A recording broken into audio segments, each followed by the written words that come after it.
Blackout Speaks. Chapter 3, The Great Vision. What happened after that until the summer I was 9 years old is not a story. There were winters and summers, and they were good, for the Washichus had made their iron road along the Platte and traveled there. This had cut the bison herd in two, but those that stayed in our country with us were more than could be counted, and we wandered without trouble in our land. Now and then the voices would come back when I was out alone, like someone calling me, but what they wanted me to do, I did not know. This did not happen very often, and when it did not happen, I forgot about it. For I was growing taller and was riding horses now and could shoot prairie chickens and rabbits with my bow.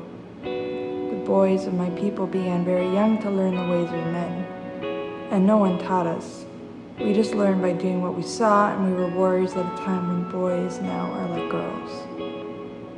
It was a summer when I was 9 years old, and our people were moving slowly toward the Rocky Mountains. We camped one evening in a valley beside a little creek just before it ran into the greasy grass. And there was a man by the name of Manhip who liked me and asked me to eat with him in his teepee. While I was eating, a voice came and said, "It is time. Now they are calling you." The voice was so loud and clear that I believed it, and I thought I would just go where it wanted me to go, so I got right up and started.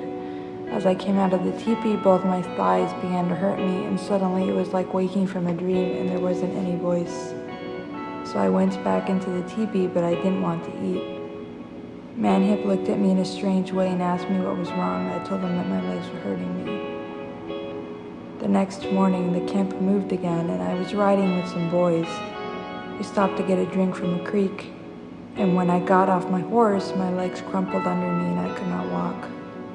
So the boys helped me up and put me on my horse, and when we camped again at evening, I was sick. The next day, the camp moved on to where the different bands of our people were coming together, and I rode in a pony drag, for I was very sick. Both my legs and both my arms were swollen badly, and my face was all puffed up.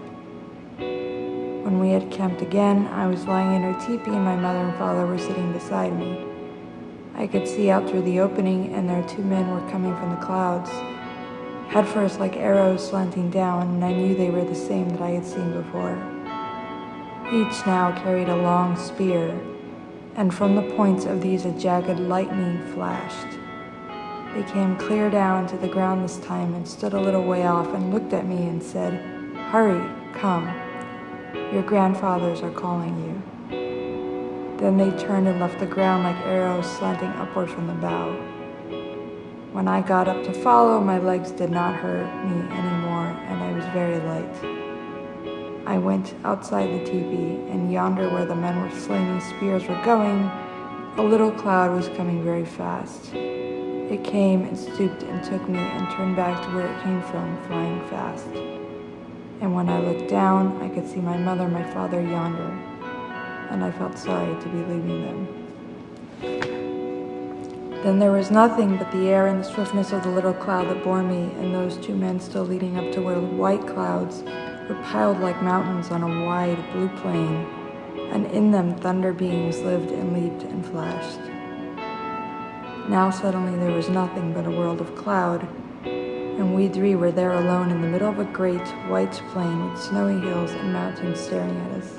And it was very still, but there were whispers. Then the two men spoke together, and they said, "Behold him, the being with 4 legs." I looked and saw a bay horse standing there, and he began to speak. "Behold me," he said, "my life history you shall see." Then he wheeled about to where the sun goes down and said, "Behold them, their history you shall know." I looked, and there were 12 black horses yonder, all abreast with necklaces of bison hoofs, and they were beautiful. But I was frightened because their manes were lightning and there was thunder in their nostrils. Then the bay horse wheeled to where the great white giant lives, the north, and said, "Behold." And yonder there were 12 white horses all abreast. Their manes were flowing like a blizzard wind, and from their noses came a roaring, and all about them white geese soared and circled. Then the bay wheeled round to where the sun shines continually, the east, and bade me look. And there were 12 sorrel horses, with necklaces of elk's teeth, stood abreast with eyes that glimmered like the daybreak star and manes of morning light. Then the bay wheeled once again to look upon the place where you are always facing, the south. And yonder stood 12 buckskins all abreast with horns upon their heads, and manes that lived and grew like trees and grasses. And when I had seen all these, the bay horse said, "Your grandfathers are having a council. These shall take you, so have courage." Then all the horses went into formation, four abreast, the blacks, the whites, the sorrels, and the buckskins, and stood behind the bay, who turned now to the west and neighed. And yonder, suddenly the sky was terrible with a storm of plunging horses in all colors that shook the world with thunder, neighing back. Now turning to the south, the bay horse whinnied, and yonder all the sky roared with the mighty wind of running horses in all colors, neighing back.